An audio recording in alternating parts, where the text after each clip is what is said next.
messieurs les sociétaires, chers invités,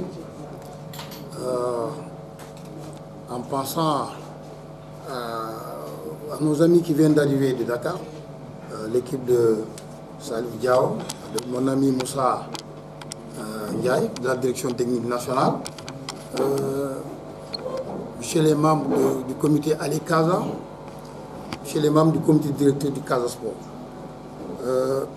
À la suite du président et de M. Four qui ont su placer les mots justes,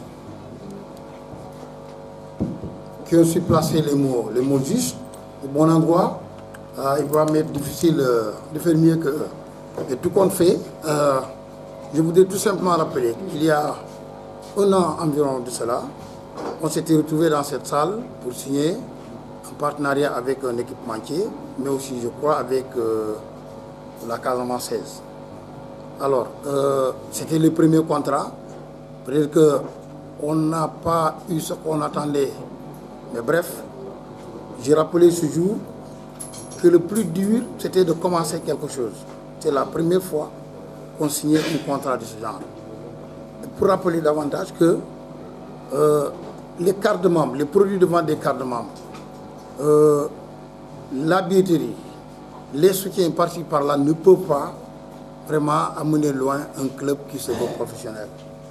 Donc aujourd'hui, comme ça se fait dans les zones de référence, je vous citez les milieux professionnels européens, nous sommes, je crois, sur la bonne voie, c'est de chercher des partenaires et être agressif vraiment dans le sponsoring. Je crois qu'on est passé de peu à plus. Et tout ceci, c'est le mérite du président du Casa Sport et de tous ses réseaux de partenaires. Aussi, c'est le mérite de cette famille du Casa Sport qui a su se donner. L'équipe dirigeante, ça a été difficile, mais cette famille est parvenue à mettre en place, se choisir et à mettre en place une équipe dirigeante qui est en train de mener le club à bon port. Donc tout ce qu'on peut faire, c'est de prier pour que cette cohésion-là demeure et que le bon Dieu nous assiste pour que le bon Dieu nous donne la force nécessaire pour pouvoir être davantage agressif sur le plan de la conquête des sponsors et des partenaires. Nos partenaires d'Alstom, ils ont choisi la Casamance. Sédou l'a dit, ils viennent de très très loin. Cette région, depuis 20-30 ans, son économie est dans la récession totale.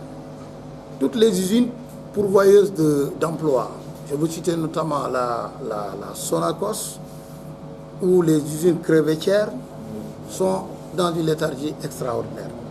Donc, si Alstom vient aujourd'hui s'installer dans la région, si je ne m'abuse, les offres d'emploi directes ou indirectes dépasseront les 3000.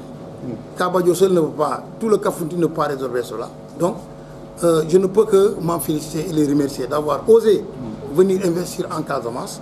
Et je prie le bon Dieu aussi qu'il les assiste pour que le franc qu'ils vont mettre, qu'ils en puissent trouver les retombées. Donc, on ne peut que remercier M. Diaw et tous les gens qui ont travaillé dans l'ombre, comme c'est de l'a rappelé le ministre Benoît Sambou, qui a toujours été aux côtés du Casa Sport et qui ont travaillé dans l'ombre pour que cela soit. Donc vraiment, moi je ne peux que m'en réjouir et féliciter davantage mon frère Seydou Sané pour toutes les entreprises qu'il est en train d'initier pour amener le Casa Sport à dépasser, disons, le train-train quotidien qui consiste à solliciter des dons, des soutiens au niveau de la diaspora, etc. Donc, à lui, vraiment, je l'exhorte davantage à continuer pour mettre d'ici 2020 une organisation type club professionnel pour le Casa Sport. De sorte que si on a une grande organisation, une grosse structure, c'est les hommes qui vont passer pour l'animer tout simplement. Mais l'appareil serait là. Et je pense que c'est ça son objectif. Je prie Dieu de lui donner la force de pouvoir y arriver. Je vous remercie. Merci.